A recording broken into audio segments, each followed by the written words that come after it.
जय Shri Krishna. गीताधाम Gurukul online classes में आज हम कक्षा 9 का सामाजिक विज्ञान का पाठ पुस्तक है भारत और समकालीन विश्व भाग पहला अध्याय 4 वन्य समाज एवं उपनिवेशवाद, जिसमें हमने पढ़ा था किस तरह से उन लोगों ने हमारे जंगलों को नष्ट किया, किस तरह से रेल का विकास होने के कारण उन्होंने अधिक से अधिक हमारे वनों को जो अपने व्यक्तिगत या ब्रिटेन के उपयोग में लिया था, किस तरह से उन्होंने ब्रिटेन के व्यापारियों को बागवानों का आवंटन किया था, किस तरह से उन्होंने वन्यों की श्रेणियां निर्धारित करके जो वास्तविक आदिवासी लोग या वन्य लोग थे उनको उनके अधिकारों से वंचित किया गया। आज हम पढ़ेंगे लोगों का जीवन कैसे प्रभावित हुआ, यानी उन वन्य कानूनों के तहत उन लोगों का जो वैज्ञानिक मानविकी के नाम पर उन्होंने जो नियम कायदे बनाए उससे प्रभावित कैसे। एक अच्छा जंगल कैसा होना चाहिए, इस बारे में वनपालों और ग्रामीणों के विचार बहुत अलग अलग थे। एक तरफ ग्रामीण अपनी अलग अलग जरूरतों जैसे ईंधन, चारे व पत्तों की पूर्ति के लिए वनों की विभिन्न प्रजातियों का मेल चाहते थे, वहीं वन विभाग को ऐसे पेड़ों की जरूरत थी तो जो जहाज और रेलवे के लिए इमारती लकड़ी मुहैया करा सकते हैं। अब वो थे कि जंगलों के बारे में भी विचार अलग थे। जंगलों के बारे में अलग अलग विचार थे। क्या थे? अलग अलग विचार थे। क्या थे? विचार थे। आदिवासी चाहते थे, जो जंगली जी लोग थे या ग्रामीण लोग थे, जो ग्रामीण थे वो ग्रामीण चाहते थे कि किस तरह के वन हो। तो ग्रामीणों की अपनी जरूरतें अलग थी। जैसे कौन कौन सी ग्रामीणों की जरूरत थी? ईंधन, चारा, पत्ते और अन्य। जबकि वनपालों की यानी सरकार की पॉलिसी थी, वो थी सिर्फ इमारती लकड़ी। क्या? इमारती लकड़ी, जहाज और रेलवे के लिए, जहाजों व रेलवे, उनके लिए जो इमारती लकड़ी थी वो उनकी ग्रामीण जरूरतों के हिसाब से, ग्रामीण तो अपने हिसाब से सब तरह के पेड़ पौधे उन जंगलों में चाहते थे जिससे उनका काम निकले। लेकिन है जो उन्होंने सरकार में वनपालों में या सरकारी नीति के अनुसार जो चीज थी वो सरकारी नीति के अनुसार सिर्फ इमारती लकड़ी की जरूरत थी। ऐसी लकड़ियां जो सख्त, लंबी और सीधी हो, इसके लिए सागौन और साल जैसी प्रजातियों को प्रोत्साहन दिया गया और दूसरी किस्मों को काटा गया। इस किस्म के जो पेड़ थे उनको तो लगाया गया और दूसरे जंगली जो अन्य उत्पाद थे उनको काटा गया। वन्य इलाकों में लोग कंदमूल, फल, पत्ते आदि वन उत्पादों का विभिन्न जरूरतों के लिए उपयोग करते थे। फल और कंद अत्यंत पोषक खाद्य हैं, विशेषकर मानसून के दौरान जब फसल कटकर घर न आई हो। दवाओं के लिए जड़ी बूटियों का इस्तेमाल होता था। लकड़ी का प्रयोग हल जैसे खेती के लिए, औजार बनाने के लिए होता था। बांस से बेहतरीन बाड़ें बनाई जा सकती थी और इसका उपयोग छतरी और टोकरी बनाने के लिए भी किया जाता था। यानी वन से कई जरूरतें पूरी होती थी। क्या होती थी? जरूरतें पूरी होती थी। उनसे कई जरूरतें पूरी होती थी। मसलन है जो बांस से मकान, औषधियां,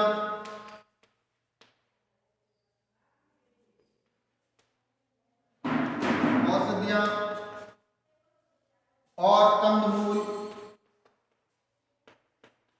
फल, अन्य खाद्य, ये सारे जंगलों से आदिवासियों को मिलते थे। और है जो उद्योग भी चलते थे, टोकरी वगैरह उद्योग भी उनसे चलाए जाते थे। गृह उद्योग से भी उनका निर्माण होता था। सूखे हुए कुल्हड़ के खोल का प्रयोग पानी की बोतलों के रूप में किया जा सकता था। जंगलों में लगभग सब कुछ उपलब्ध था। पत्तों को जोड़ जोड़ कर खाओ फेंको किस्म के पत्तल और दोने बनाए जा सकते थे। यानी दोने पत्तल यानी खाने के बर्तन भी हैं जो उनके बनाए जा सकते थे। यूज और थ्रो, शियादी की लताओं से रस्सियां बनाई जा सकती थी। मैं सेमूर से सूती रेशम की कांटेदार छाल पर सब्जियां छीली जा सकती थी। महुए के पेड़ से खाना पकाने और रोशनी के लिए तेल निकाला जा सकता था। और महुए से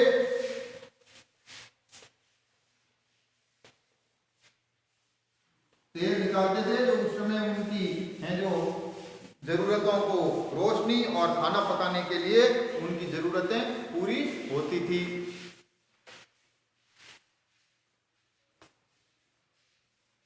वन अधिनियम के चलते देश भर में गांव वालों की मुश्किलें बढ़ गई। इस कानून के बाद घर के लिए लकड़ी काटना, पशुओं के चराना, कंद मूल इकट्ठे करना आदि रोजमर्रा की गतिविधियां गैर कानूनी बन गई। अब जब वन अधिनियम पारित हुआ, क्या हुआ? वन अधिनियम पारित हुआ जिससे जो ग्रामीणों का वनों में जाना, वनों में प्रवेश गैर कानूनी हो गया। क्या हो गया? गैर कानूनी हो गया। गैर कानूनी हो गया।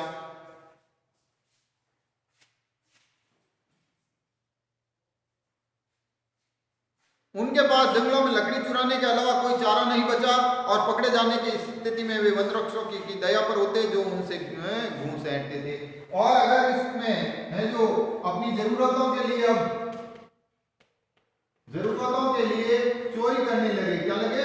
चोरी करने लगे थे, वनों की चोरी। और पकड़े जाने पर है जो घूस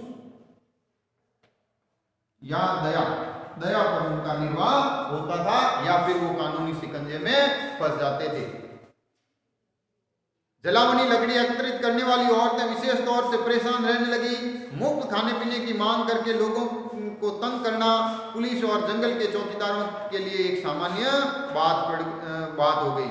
अब है जो आम जिंदगी में भी उन लोगों के लिए कई चीजों की जरूरतें थी और जो वनपालों पर निर्भर थी, वनपाल उनसे तरह तरह की घूस लेते और महिलाओं को परेशान कर देते।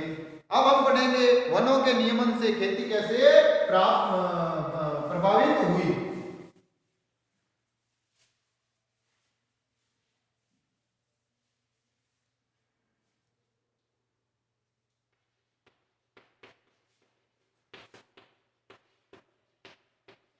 नियमन से खेती कैसे प्रभावित हुई। वनों के नियमन से खेती कैसे प्रभावित हुई। ये तो जंगल और ग्रामीण और वन्य लोगों की परेशानियां थी जो जंगलों से। अब जो परंपरागत खेती थी उस परंपरागत खेती के किस तरह से इन चीजों ने प्रभावित किए। जब यूरोप ये उपनिवेशवाद का सबसे गहरा प्रभाव हमारी झूम और घुमंतु खेती की प्रथा पर दिखाई दिया। जो हमारे यहाँ हमने पहले अध्याय में पढ़ा था, झूम व घुमंतु खेती। झूम व घुमंतु खेती, इस झूम और घुमंतु खेती का प्रभाव सबसे ज्यादा इस पर पड़ा क्योंकि अब ये खेतियां बंद हो गई। एशिया, अफ्रीका और दक्षिण अमेरिका के अनेक भागों में ये खेती एक परंपरागत तरीका है। इसके कई स्थानीय नाम हैं, जैसे दक्षिण पूर्वी एशिया में लादिन कहते हैं, मध्य अमेरिका में मिल्पा कहते हैं, अफ्रीका में चिटमैन या तावी, श्रीलंका में चैना कहते हैं और भारत में इसे घुमंतु खेती के लिए हैं जो हम कई शब्द पेद हैं जैसे धया, पेंदा, बेवर, नेवड़, झूम, पोडू, खंदाद और कुमरी जैसे स्थानीय शब्द हैं। तो भारत में घुमंतु खेती के लिए जो शब्द हैं, शब्द प्रयोग जो हैं वो कई अधिक हैं। तो यहाँ भारत में इस खेती को कई नामों से जाना जाता है, जिसमें धया, क्या है? दया है, उसके बाद पेंदा है, फिर है जो आपका चितमैन है, बेवर है, साथ ही इसमें नेवड़, झूम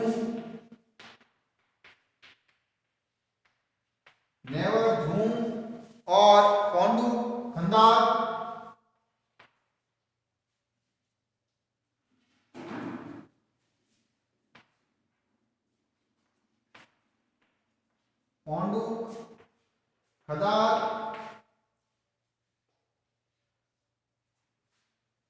और कुमरी, इन शब्दों को झूम खेती के लिए काम लेते हैं। घुमंतु कृषि के लिए जंगल के कुछ भागों को बारी बारी से काटा जाता था, जैसे हमें पता है, और मानसून की पहली बारिश के बाद इस रात में बीजों को बो दिया जाता और अक्टूबर नवंबर में फसल काटी जाती। इन खेतों पर 1-2 साल खेती करने के बाद इन्हें 10 से 18 साल तक के लिए परती छोड़ दिया जाता था, जिससे वहां से फिर से जंगल पनप जाए। इन भूखंडों के मिश्रित फसलें उगाई जाती थी। मध्य भारत और अफ्रीका में ज्वार बाजरा, ब्राजील में कसावा और लैटिन अमेरिका के अन्य भागों में मक्का और अन्य फलियां उगाई जाती थी। यूरोपियन वनवृक्षों की नजर में यह तरीका भी जंगलों के लिए नुकसानदेह था। उन्होंने जब वो यूरोपियन यानी जो वनपालों की या वन नीति थी अंग्रेजी वन नीति के अनुसार यह तरीका भी गलत था। क्या था? गलत था खेती का। क्या? जो परंपरागत खेती थी वो परंपरागत खेती का तरीका भी गलत था। वहां कुछ एक सालों पर अंतरिक्ष पर खेती की जाती रही। ऐसी जमीन पर रेलवे के लिए इमारती लकड़ी वाले उन्होंने पेड़ लगा दिए। जहां खेती होती थी वहां पर उन्होंने स्लीपर के लिए पेड़ लगा दिए। साथ ही जंगल जलाते समय बाकी बेशकीमती पेड़ों के भी फैलती लपटों की चपेट में आ जाने का खतरा रहता। घुमंतु खेती के कारण सरकार के लिए लगान का हिसाब रखना भी मुश्किल था। इसलिए सरकार ने घुमंतु खेती पर रोक लगाने के लिए फैसला किया और परिणाम स्वरूप अनेक समुदायों को जंगलों में उनके घरों से जबरन विस्थापित कर दिया। कुछ को अपना नया पेशा बदलना पड़ा और कुछ ने छोटे बड़े विद्रोह के जरिए प्रतिशोध। और इसकी वजह से जो कई प्रभाव है, जब इस पर रोक लग गई, क्या लगी? रोक लग गई, तो इसके कई प्रभाव पड़े।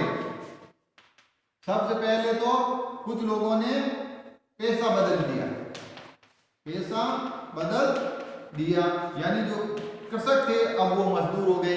क्या हो गए? जो कृषक हो गए वो मजदूर हो गए। कुछ ने है जो अपना जो विस्थापन कर लिया। क्या कर लिया? विस्थापन कर लिया, वो जगह छोड़कर चले गए। कुछ लोगों ने विद्रोह कर दिया, जिससे भी उनका जीवन है जो नष्ट हो गया। इस तरह से उन्होंने है जो हमारी नियमित खेती है जो को भी प्रभावित किया। कल हम पढ़ेंगे कि किस तरह से वनों पर शिकार के लिए उन लोगों ने पाबंदियां लगाई। धन्यवाद।